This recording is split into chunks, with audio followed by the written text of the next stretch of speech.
Assalamualaikum warahmatullahi wabarakatuh. Kami dari kelompok 2 ingin mempersembahkan podcast sejarah tentang G30 SPKI. Sebelum memulai podcast, perkenalkan kita terlebih dahulu. Perkenalkan, nama gua M. Gilang Pranama Yudi sebagai host 1.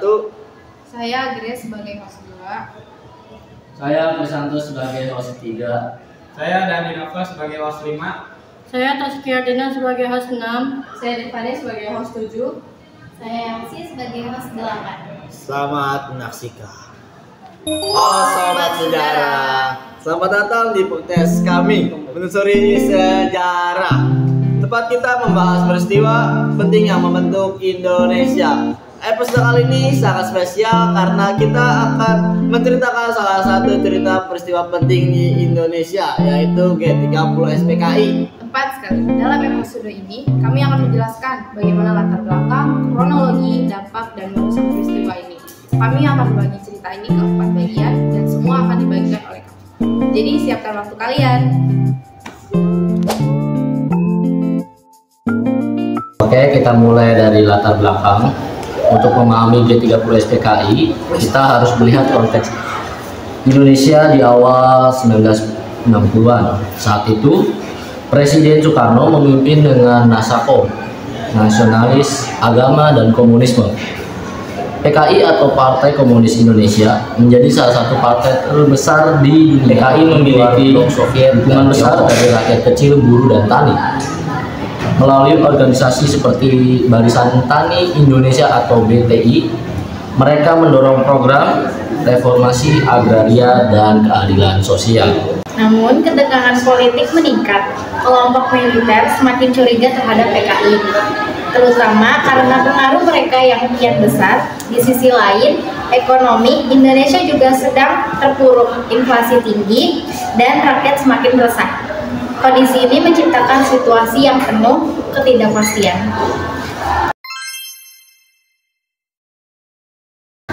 Kita sekarang masuk ke malam 30 September 1965.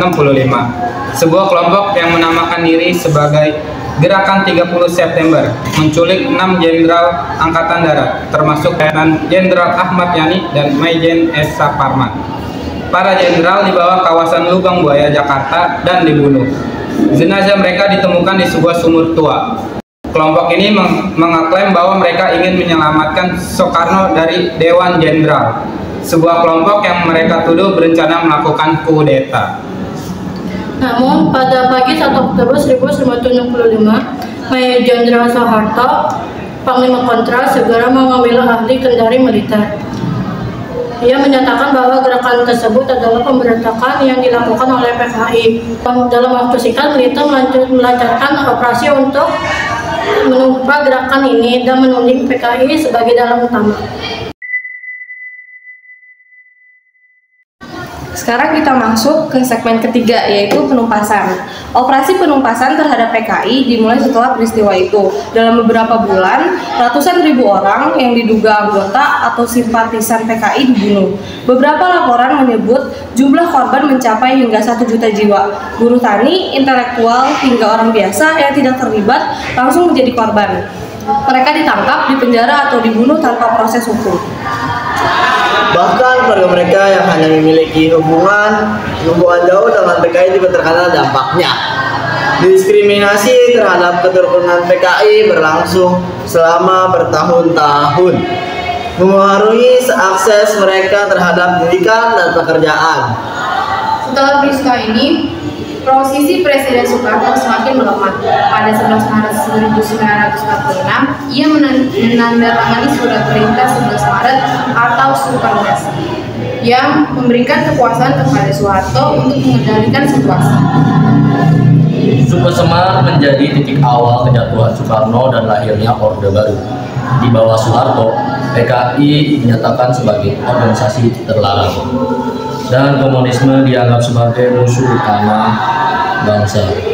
Orde Baru juga membangun narasi tunggal tentang G30 SPKI, penempatan PKI sebagai dalang utama tanpa memberi ruang bagi sudut pandang yang lain. Hingga hari ini, peristiwa G30 SPKI tetap menjadi topik banyak Topik kontroversial yang menyiapkan banyak misteri. Siapa yang benar-benar bertanggung jawab dan apakah PKI sepenuhnya dalam dibalik peristiwa ini?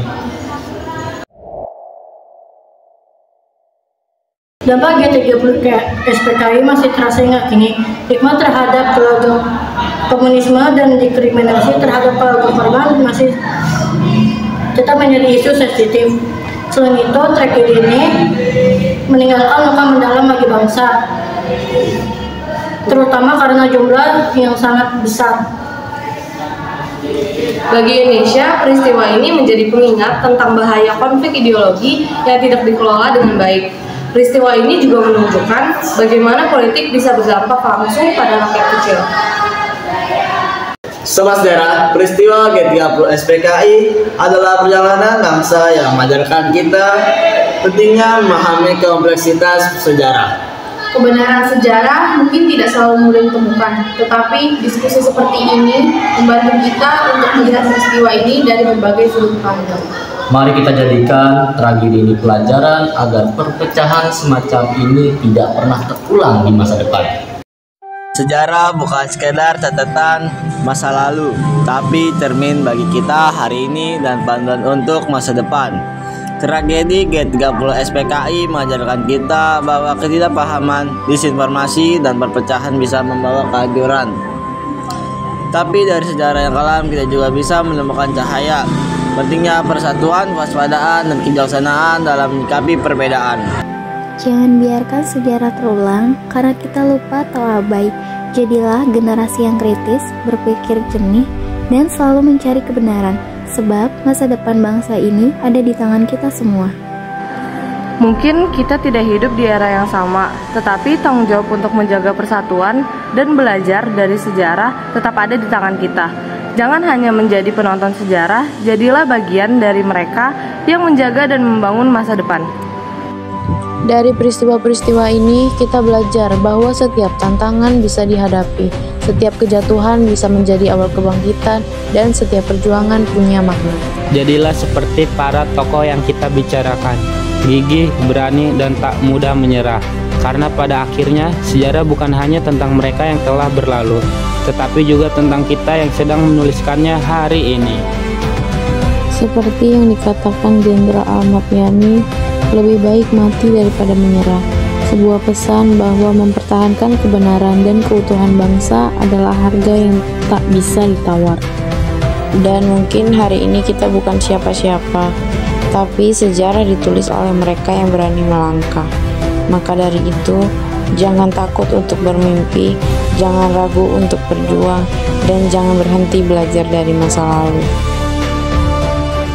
Terima kasih sudah mendengarkan podcast Menelusuri Sejarah. Jangan lupa untuk berbagi episode ini dan tinggalkan komentar atau pertanyaan. Sampai jumpa di episode berikutnya, di mana kita akan membahas peristiwa menarik lainnya dalam sejarah bangsa. Dan tetaplah kritis dalam membaca sejarah. Sampai jumpa sobat sejarah. Sampai jumpa.